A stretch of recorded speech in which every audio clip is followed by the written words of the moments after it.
Hey, bienvenue sur les chroniques de Lilo. Si tu n'es pas encore abonné, abonne-toi, like, partage, aime. Comment? À 13 ans, je deviens orpheline.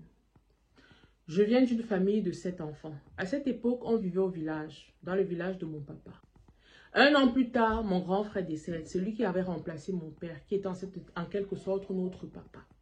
Lui aussi décède. Voilà donc ma mère qui se retrouve en train de pleurer, et son mari et son fils aîné. Ce n'est pas évident pour nous. Voilà que mon oncle décide de nous dispatcher. Il dit, ok, comme vous êtes nombreux, ce n'est pas possible que votre mère reste avec vous tous. Elle ne pourra pas s'en sortir. Il est préférable qu'on vous dispatche un peu partout. Moi, on décide de m'envoyer chez mon oncle. Mon oncle, lui, travaillait à Edea, mais sa femme et ses enfants étaient sur Yaoundé. Voilà, je commence là-bas. J'arrive pendant les vacances. Quand j'arrive pendant les vacances, elle me fait comprendre que je vais habiter là-bas, je vais aller à l'école là-bas et que désormais, ce sera ma nouvelle maison là-bas. Je rencontre mes cousins, je ne connaissais pas la ville, je venais d'arriver en ville, je n'étais jamais venue à Yaoundé, je ne connaissais même pas comment on faisait pour arriver à Yaoundé. Mais j'étais arrivée à Yaoundé. Je découvre une belle maison, vraiment rien à dire. Je me dis, ah Seigneur, tu as eu pitié de nous, merci. En tout cas, ça va te louper, hein. Voilà les vacances qui arrivent. Elle me fait comprendre qu'ok, comme il y a la boutique, j'irai souvent travailler à la boutique avec la fille qui travaille à la boutique.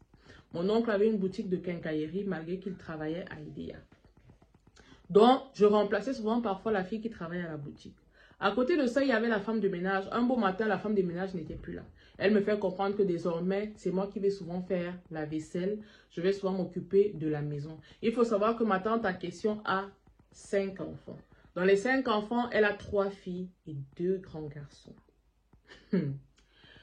Je dis, ok, il n'y a pas de souci. Je devais me lever le matin pour faire mes travaux avant de partir. Elle me fait comprendre qu'ok, en plus de faire le ménage et la vaisselle, tu devras aussi faire à manger de temps en temps. Parce que voilà, mes cousines, en quelque sorte, ne savent pas réellement faire à manger.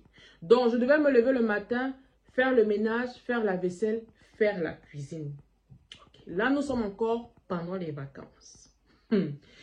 Tout ceci, je le fais avant d'aller à la boutique, ouvrir la boutique, attendre que la fille qui travaille vienne me retrouver et on travaille ensemble toute la journée. Mon oncle venait à Yaoundé 2 fois dans le mois ou alors 3 fois dans le mois, ça dépendait de lui. Un jour, je suis à la maison, elle me fait comprendre que vraiment, il faudrait que j'essaye d'aider de plus en plus dans la maison parce qu'elle, particulièrement, elle ne s'en sort pas toute seule vu que la femme de ménage n'est plus là.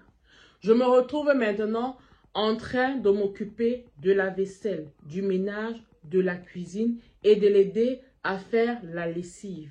Quand je vous parle de lessive, ce n'est pas une petite lessive. C'est moi qui m'occupais des vêtements des filles. Les garçons, eux-mêmes, se lavaient leurs vêtements, mais tout ce qui était vêtements des filles, c'est moi qui lavais. Plus les vêtements de ma tante pendant les vacances aussi. On t'annonçait déjà les couleurs, ma co. Je n'avais pas vu ça venir. Dans la même maison, quand je passais, elle me disait souvent que je sentais mauvais. Je pouvais me laver au moins 10 fois en une journée dans cette maison-là. Elle passait son temps souvent à me dire que je sens le village. Mes cousines se moquaient souvent de moi, de ma façon de parler et même de ma façon de faire. Elles trouvaient que j'étais moche et que j'étais sale.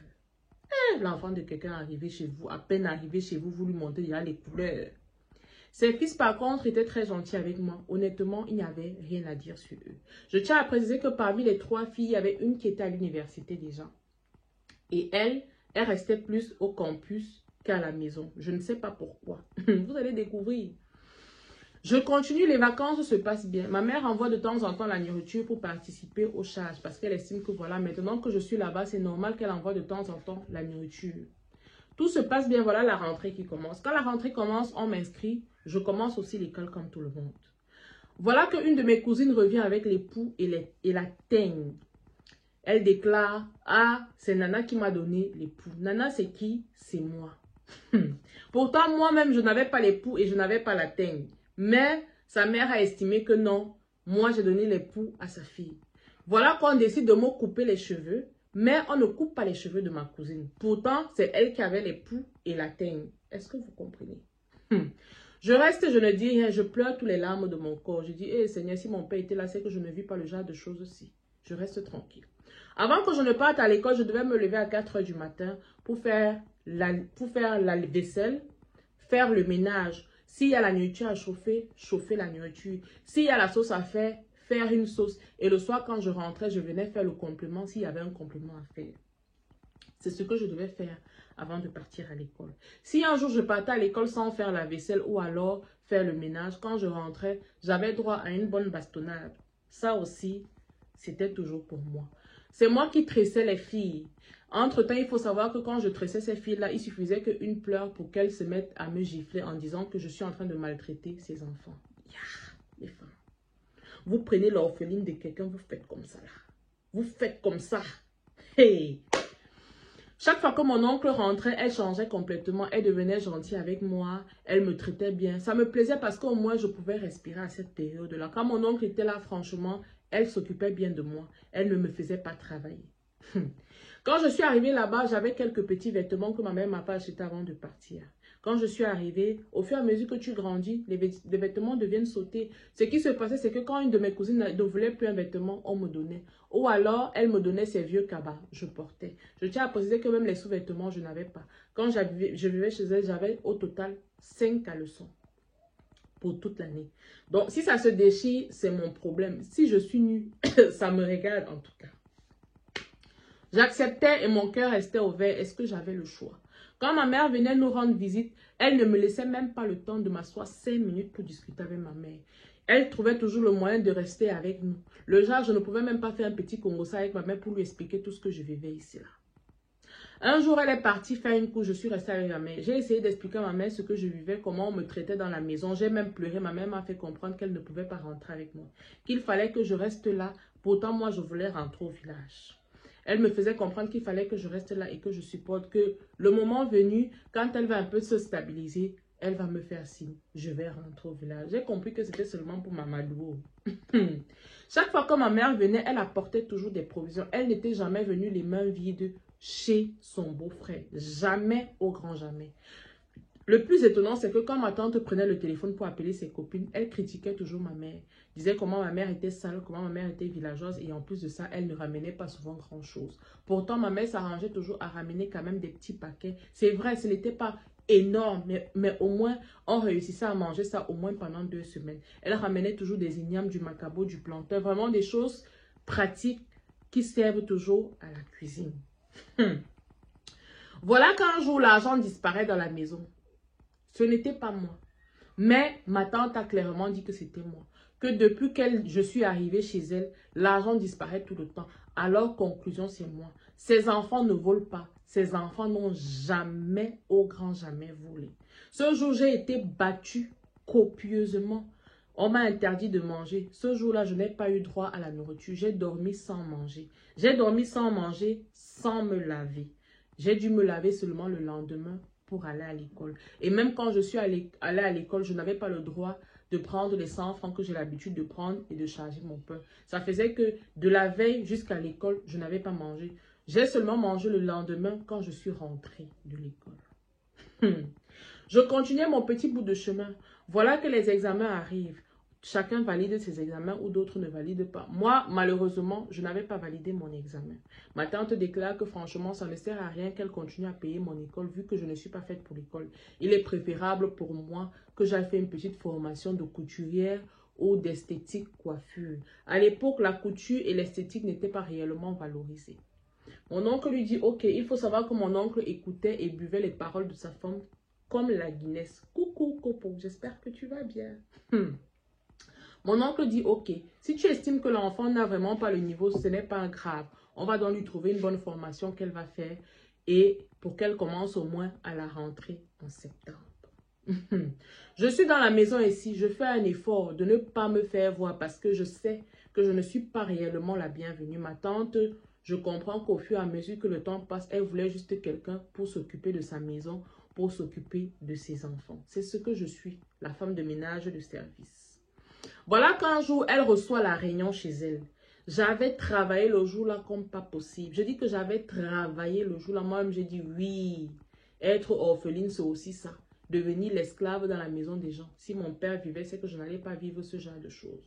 J'ai travaillé le jour-là pendant que mes cousins et mes cousines étaient en train de vivre leur meilleure vie dans la maison. Ils montaient, ils descendaient, ils se baladaient, ils causaient avec leurs amis. Moi, j'étais en train de travailler à la cuisine avec ma tante.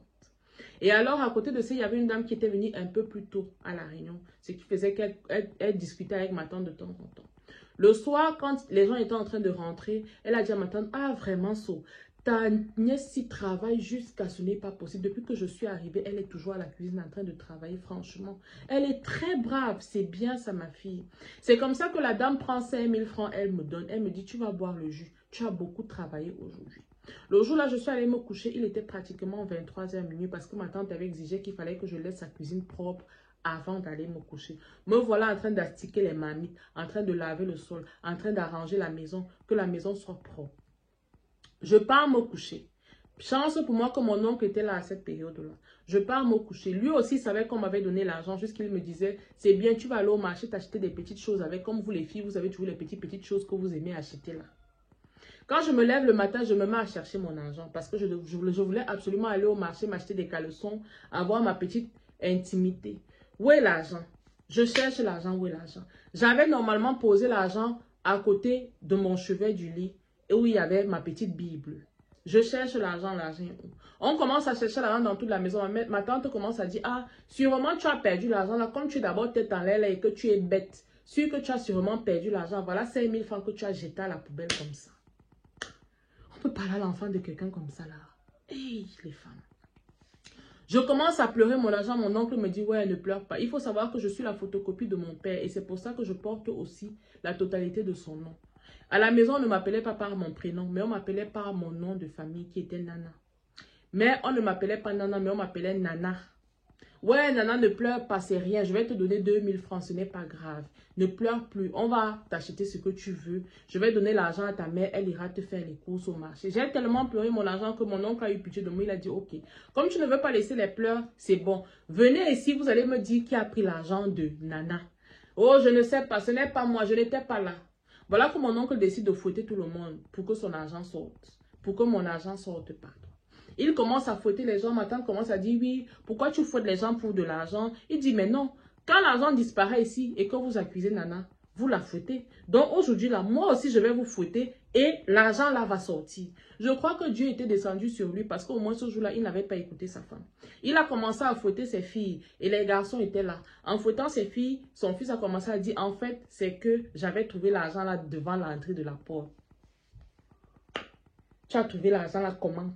Devant l'entrée de la porte, boss. What? Hey, donc tu voulais mal à de la femme là. La réalité qu'elle a travaillé. Tu voulais manger son argent. Yeah! C'est comme ça que mon oncle dit, ok, donc c'est toi qui avais pris l'argent. Donc, conclusion, tout l'argent qui se perd souvent ici à la maison, c'est toi qui prends souvent ça. Ma tante rétorque en disant que non. C'est peut-être qu'il a ramassé réellement l'argent là, mais sinon les autres argents qui se perdent souvent ici là, c'est Nana qui vole ça. Nana, c'est une voleuse. Mon oncle ce jour a dit non. Nana n'a jamais rien pris dans cette maison, si je comprends bien. Parce que, à voir comment elle réagit, ça se sent qu'elle était vraiment innocente. Chaque fois qu'on l'accusait que c'est elle qui prenait l'argent. Dieu était descendu sur mon nom. Je crois qu'il avait eu un peu de lucidité. Je récupère mes 5000 francs. Je dis merci Seigneur. Je pars au marché, je m'achète mes petites choses. Pour une fois que j'étais vraiment heureuse d'avoir un peu d'argent et qu'on me traite aussi un peu bien. Parce que depuis que j'étais dans cette maison-là, je n'avais jamais eu le sourire. J'étais toujours très malheureuse parce que, je pensais à ma mère, je pensais à mes frères, je pensais à mon père et mon frère décédé. Je n'étais réellement pas heureuse. Dans cette maison, je ne prenais même jamais le poids. Pourtant, je mangeais quand même. Je tiens à préciser que quand je faisais à manger, on devait d'abord servir tout le monde avant de me servir. Je me servais toujours, elle me servait toujours en dernier lieu parce qu'elle disait que non, nous les gens du village, on mange trop. On a trop le gros ventre. Quand on se sert, on oublie qu'il y a les gens derrière. L'enfant de quelqu'un. Les années passent, moi voici, j'ai maintenant 17 ans. Je tiens à préciser que dans cette maison-là, je n'ai jamais manqué de respect à qui que ce soit. Je connaissais ma véritable place. Je savais que je n'étais pas la bienvenue. Je savais que le seul moment pour moi d'être heureuse, c'est quand mon oncle était là. Un jour, je suis en train de me laver. J'avais entre 17 ans, je devais bientôt avoir 18 ans. Il restait peut-être 3 mois pour que je fête mon anniversaire, mes 18 ans. Je suis dans la salle de bain en train de me laver. Voilà mon cousin qui entre. Il fait comme s'il était surpris de me voir. Ah, tu es là. Hey, je croyais qu'il n'y avait personne dans les toilettes. Ouais, désolé, pardon. Lave-toi.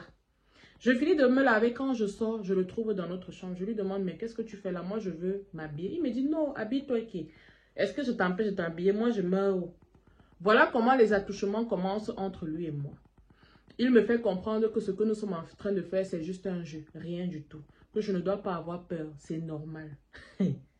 L'enfant des gens, oh Seigneur, protégez vos enfants. Les attouchements commencent. Pendant 1 an, il n'y avait que des attouchements sans pénétration. Jusqu'au jour où il y a eu pénétration. Je tiens à préciser que pour moi, j'estimais que c'était normal parce qu'il m'avait dit que oui, c'est normal. Que ça peut se faire entre frères, ça peut se faire avec n'importe qui. J'étais devenue la femme de quelqu'un dans la maison. En plus d'être la nièce, j'étais devenue l'épouse de quelqu'un dans la maison. Je continuais à faire ma petite formation de couturière. Un peu.